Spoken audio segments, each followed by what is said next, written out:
Hello दोस्तों, हमने parts of speech complete कर लिया था। आज इस शॉर्ट वीडियो में हम एक ही क्लास में पार्ट्स ऑफ स्पीच को रिकैप्चुलेट करेंगे। क्लियर? ताकि कुछ एक चीजें जो आपको समझ में नहीं आई उसको हम इसको दोबारा से रिवाइज कर सके। क्लियर?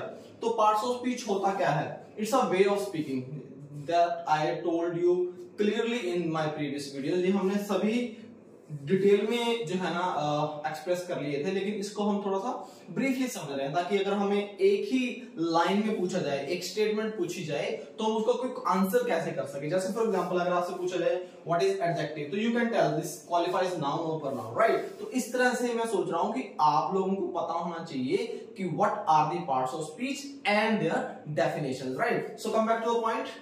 पार्ट्स ऑफ स्पीच है क्या? पार्ट्स ऑफ स्पीच हमारा वे है, दैट वे वी स्पीक। जिस लहजे में हम बात करते हैं वो पार्ट्स ऑफ स्पीच में ही आता है। स्पीच का मतलब ही ये होता है बोलना या बात करना। क्लियर? इसके पार्ट्स कितने हैं? ब्रिटिश लैंग्वेज में इसके 8 पार्ट हैं और ट्रेडिशन में इसके 9 पार्ट हैं, क्योंकि आर्टिकल को इसमें इंक्लूड नहीं किया गया, लेकिन इसको हमने इंक्लूड इसलिए कर लिया ताकि हम इसकी क्विक रीजन में इसको कर सके। Alright, so there are 9 parts. So first part आता है इसका नाउन, जो कि बहुत ही जरूरी है। नाउन होता क्या है? It's a name of person, place और आइडिया एंड द थिंग। तो मैंने आपको ये भी बताया था कि सब कुछ ही नाउन होता है, क्योंकि अगर वो पर्सन नहीं है, प्लेस नहीं है, आइडिया नहीं है, तो एटलीस्ट वो क्या है? थिंग है, चीज है कोई। तो चीजें तो सभी होती हैं, राइट? तो इसलिए हम ये भी कह सकते हैं कि एवरीथिंग इज नाउन, राइट? अब नाउन के बाद आता है pronoun. What is pronoun? Pronoun avoid करता है किसको? नाउन को। रिपीटिशन को अवॉइड करता है सेंटेंस में। क्लियर? जो कि रिप्लेस करता है किसको? नाउन को। इस तरह से आपको कोई पूछे कि what is pronoun, then you can quickly answer it avoids the noun in the sentence और it avoids the repetition of the noun in the sentence, right? इसके आपको पार्ट्स भी याद होने चाहिए। I told you there are 5 types of noun that are proper noun, common noun, collective noun, abstract noun, and then the material noun. There are 5 types of noun over there. पर noun के भी 8 parts हमने किए थे, जो go through my previous videos and check it out, right? Then it is verb. What is verb? Verb हमें क्या करती है? Verb हमें action बताती है. It tells us a action, an action, time, action, state और पोसेशन। पोसेशन होता है हम किसी के ऊपर हमारा कितना हक है, भाव है, हमारा ओनरशिप कितनी है। तो वर्ब हमें ये चीजें बताती है। ये सब इसकी डेफिनेशन है, क्विक रीजन है इसकी। अब वर्ब के साथ ही आता है एडवर्ब। एडवर्ब क्या है? विच एड्स इनटू द वर्ब। जो वर्ब के अंदर कुछ और ऐड कर दे वो क्या होती है? Adverb. Ad plus verb becomes adverb, right?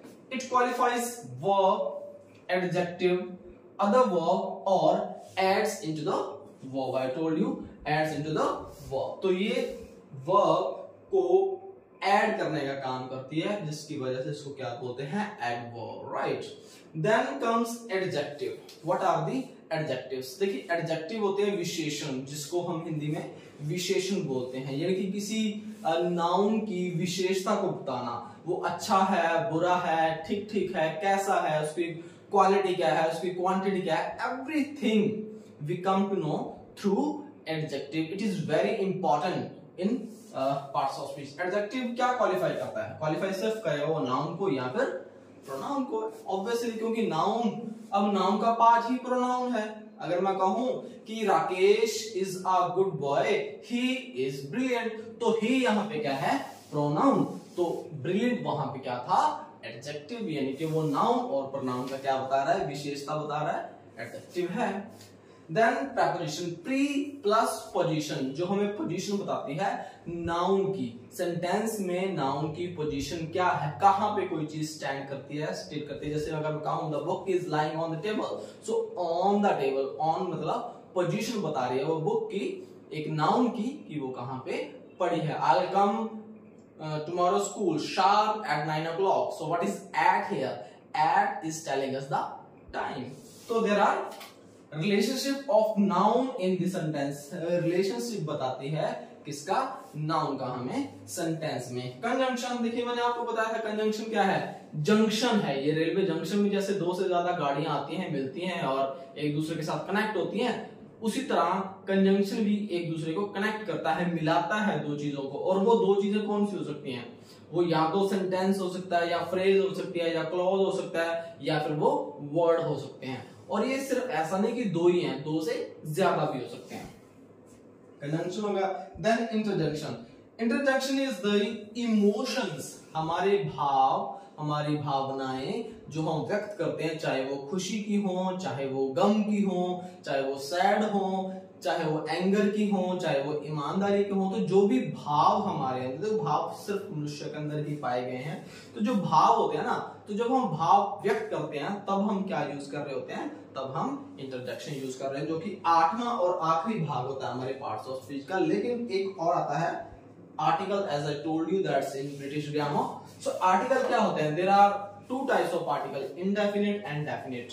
Indefinite कौन से होते हैं? इंडेफिनिट वो होते हैं जो स्पेसिफिक ना हो। जैसे ही इज अ बॉय, अ तो कोई भी हो सकता है। He is an honest man, तो ऑनेस्ट भी कोई हो सकता है। लेकिन द, अब इसमें देखना हमने ए और एंड जो है ये क्या है? ये इंडेफिनिट है, ये इंडेफिनिट है।